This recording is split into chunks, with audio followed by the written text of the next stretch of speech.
Assalamualaikum, pendengar pengantar tidur. Apa kabar? Hari ini saya akan membacakan sebuah kisah.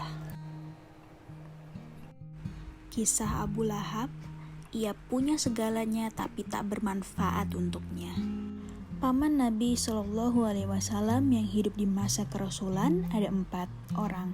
2 orang beriman kepada risalah Islam dan 2 lainnya kufur bahkan menentang. 2 orang yang beriman adalah Hamzah bin Abdul Muthalib dan Al-Abbas bin Abdul Muthalib radhiyallahu anhuma. 1 orang menolong dan menjaganya, tidak menentang dakwahnya, namun ia tidak menerima agama Islam yang beliau bawa. Dia adalah Abu Talib bin Abdul Muthalib, dan yang keempat adalah Abdul Uzza bin Abdul Muthalib. Ia menentang dan memusuhi keponakannya, bahkan menjadi tokoh orang-orang yang musyrik yang memerangi beliau. Nama terakhir ini kita kenal dengan Abu Lahab, dan Al-Quran mengabadikannya dengan nama itu. Lewat film dan gambar-gambar, Abu Lahab dikenalkan dengan perawakan jelek, tidak tampan dan hitam, sehingga kesannya garang seorang penjahat begitu cocok dengan penampilannya.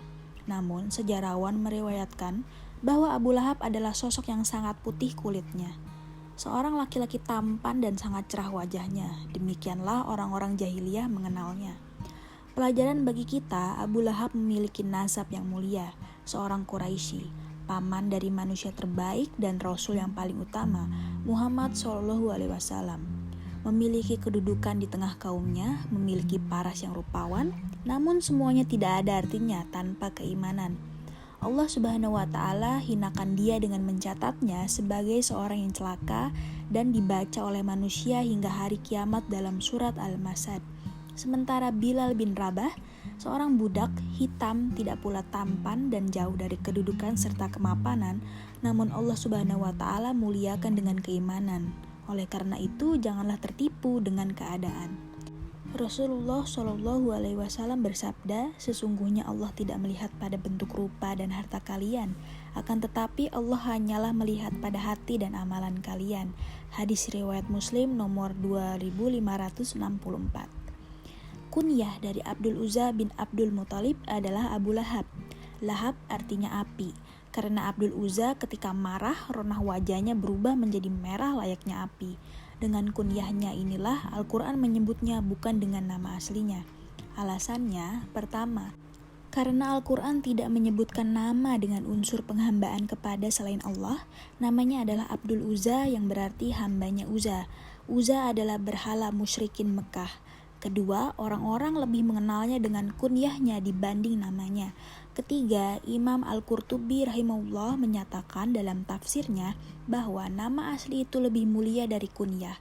Oleh karena itu, Allah menyebut para nabinya dengan nama-nama mereka sebagai pemuliaan dan menyebut Abu Lahab dengan kunyahnya karena kunyahnya kedudukan di bawah nama. Ini menurut Al-Qurtubi rahimahullah. Orang-orang di masanya juga mengenal Abu Lahab dengan Abu Utbah, ayahnya Utbah. Namun karena kekafiran, Allah Subhanahu wa Ta'ala kekalkan nama Abu Lahab untuknya. Sebenarnya ia adalah tokoh Mekah yang cerdas. Sayang, kecerdasan dan kepandaiannya tidak bermanfaat sama sekali di sisi Allah karena tidak ia gunakan untuk merenungkan kebenaran syariat Islam yang lurus. Abu Lahab memiliki 3 orang anak laki-laki, mereka adalah Utbah, Mut'ib, dan Utaibah. 2 nama pertama memeluk Islam saat Fatu Mekah, sedangkan Utaibah tetap dalam kekufuran. Di antara kebiasaan bangsa Arab adalah menikahkan orang-orang dalam lingkar keluarga dekat. Sebelum menjadi Rasul, Rasulullah SAW menikahkan anaknya Ummu Kulsum dengan Utaibah dan Ruqayyah dengan Utbah. Ketika surat Al-Masad turun, Abu Lahab mengultimatum kedua putranya. Kepalaku dari kepala kalian haram sebelum kalian ceraikan anak-anak perempuan Muhammad. Kata Abu Lahab, ia mengancam kedua putranya tidak akan bertemu dan berbicara kepada mereka sebelum menceraikan putri Rasulullah. Ketika Utaibah hendak bersafar bersama ayahnya menuju Syam, ia berkata, akan aku temui Muhammad, akan kusakiti dia dan kuganggu agamanya. Saat di hadapannya kukatakan padanya, wahai Muhammad, aku kufur dengan bintang apabila ia terbenam dan apabila ia dekat dan bertambah dekat lagi. Lalu Utaibah meludahi wajah Nabi kemudian menceraikan anak beliau, Ummu Kulsum. Nabi Shallallahu Alaihi Wasallam mendoakan keburukan untuknya. Ya Allah, binasakan dia dengan anjing dari anjing-anjingmu. Dihasankan oleh Hafiz Ibnu Hajar dalam Fathul Bari. Utaibah pun tewas diterkam singa. Sementara Abu Lahab mati 7 hari setelah perang Badar. Ia menderita bisul-bisul di sekujur tubuh. 3 hari mayatnya terlantar. Tak seorang pun yang mau mendekati bangkai si kafir itu. Karena malu, keluarganya menggali lubang kemudian mendorong tubuh Abu Lahab dengan kayu panjang hingga masuk ke lubang itu. Kemudian mereka lempari makamnya dengan batu hingga jasadnya tertimbun. Tidak ada seorang pun yang mau membopong mayitnya karena takut tertular penyakit. Ia mati dengan seburuk-buruk kematian. Istri Abu Lahab adalah Ummu Jamil Aura, nama yang tak seindah karakter aslinya. Ia diabadikan dalam surat Al-Masad sebagai wanita pembawa kayu bakar.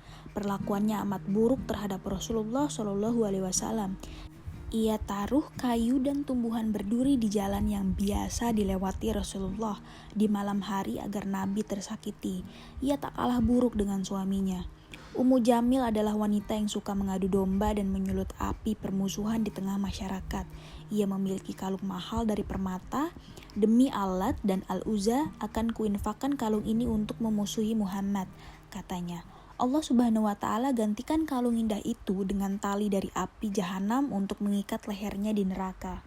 Ketika Allah Subhanahu wa Ta'ala menurunkan surat Al-Masad yang mencelanya dan sang suami, wanita celaka ini langsung mencari Rasulullah. Sambil membawa potongan batu tajam, ia masuk ke Masjid Al-Haram. Rasulullah bersama Abu Bakar berada di sana. Saat telah dekat, Allah Subhanahu wa Ta'ala butakan pandangannya dari melihat Rasulullah.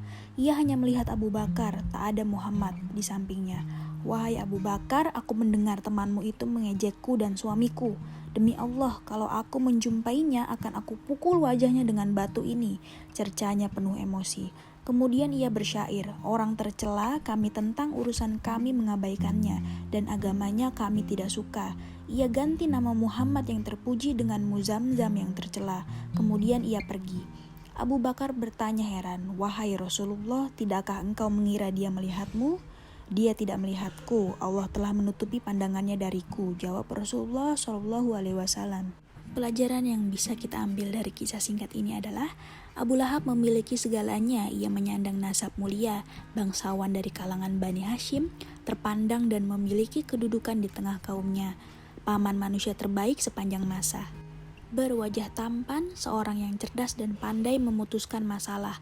Profesinya pebisnis, mengambil barang dari Syam untuk dipasok di Mekah atau sebaliknya, tapi sama sekali tidak bermanfaat untuknya. Karena itu, seseorang jangan tertipu dengan dunia yang ia miliki, apalagi yang tidak memiliki dunia. Kedua, penampilan fisik, kedudukan, kekayaan bukanlah acuan seseorang itu layak diikuti dan didengarkan ucapannya. Karena sering kita saksikan di zaman sekarang, orang kaya lebih didengar dan diikuti daripada para ulama. Ketika motivator bisnis mereka yang menyandang gelar akademik tinggi berbicara tentang agama, masyarakat awam langsung menilainya sebuah kebenaran. Ketiga, pasangan seseorang itu tergantung kualitas dirinya, ia bagaikan cermin kepribadiannya. Keempat, hidayah Islam dan iman itu mahal dan berharga, sebuah kenikmatan yang tidak Allah berikan kepada keluarga para nabi, anak Nabi Nuh, istri Nabi Lut, ayah Nabi Ibrahim, dan paman Rasulullah Muhammad SAW, Abu Talib dan Abu Lahab, tidak mendapatkan kenikmatan ini. Oleh karena itu, kita layak bersyukur. Allah memilih kita menjadi seorang muslim sementara sebagian keluarga para nabi tidak. Pantas kita syukuri nikmat ini dengan mempelajari Islam, mengamalkan dan mendakwahnya. Demikian kisah singkat Abu Lahab, semoga bermanfaat. Wassalamualaikum.